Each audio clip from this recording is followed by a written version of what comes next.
I wanted to share what happened. I was chatting last night with my mom on the video phone.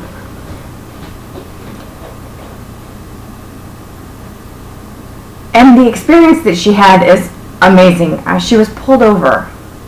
So last night, she was driving on one of the streets that she drives all the time right by her house. The speed limit is 25 miles an hour. I don't know, she was going around 29 miles an hour or something. But she was driving with my grandma, who's 92, and her husband. And she saw up ahead that there was a police officer parked, and she knew he was there. So she was driving like she usually does. And then she noticed, it was strange, the cop pulled behind her and put his lights on. So she said, well, it wasn't for me because I wasn't speeding.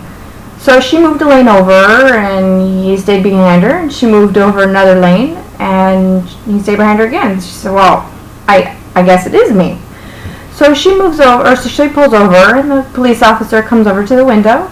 She rolls down the window and says, you know, what's up? And the police officer starts talking, and my mom says, well, I'm deaf. I need you to sign. I don't understand.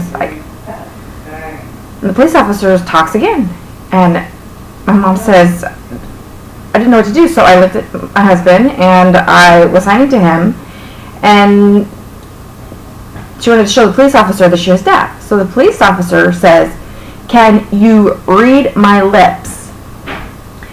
My mom says, well, I can't really read lips. Signing is better. Writing or anything, the officer made no effort at all to communicate. My mom kept, I just don't understand. So she just couldn't understand why she was pulled over. It was not clear. The police officer offered no mode of communication. So he wanted her driver's license and insurance, so she gave it to him. He came back and he gave her a ticket. And the ticket had fine print on it. I don't know what the tickets look like in Nevada, but my mom couldn't see it. And she said the print was very fine and small. And so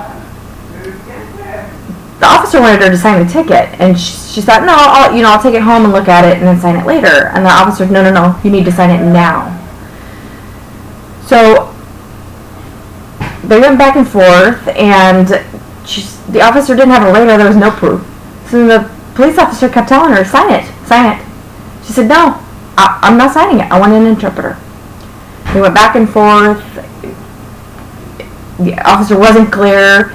He wasn't writing, nothing. So the police officer required or refused to get an interpreter. Now understand, in Nevada, they're required to get an interpreter. Same as in Spanish. In Spanish, they have to get an interpreter and have them ready. So the police officer, though, refused for an interpreter and told her, no, you sign it, you accept it, and then you can go fight it in court if you want to. And my mom said, I'm not signing it. So the officer said, well, then I'll take you to jail. So, fine, I'll go to jail and you can drive my mother home. That's fine. It just doesn't make any sense.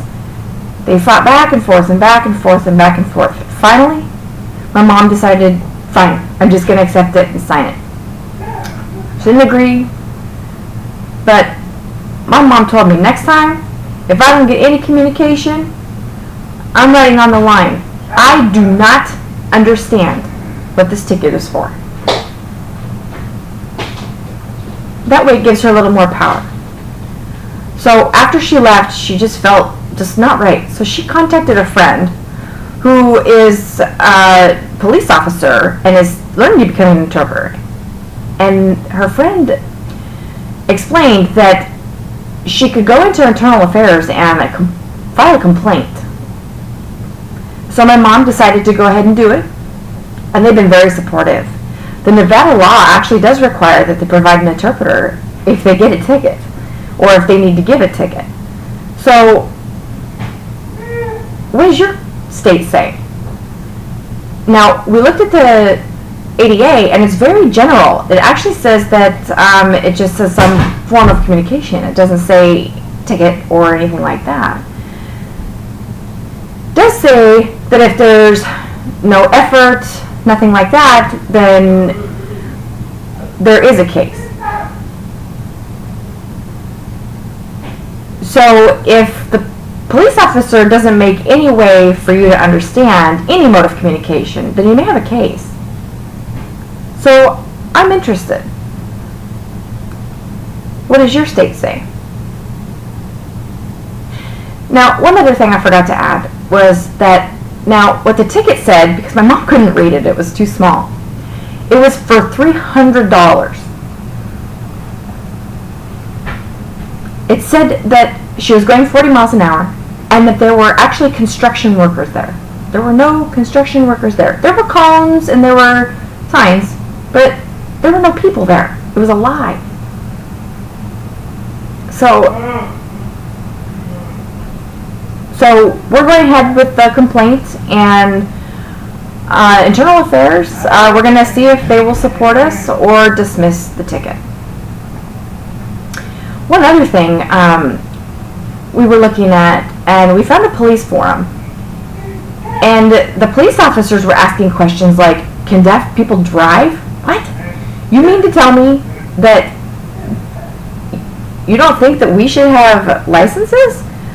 So some of the police officers have said yes, pulled deaf people over, and they have valid driver's licenses. So I'll tell you, we deaf people still have a lot of work to do. And we need to get on those forums and start giving them information.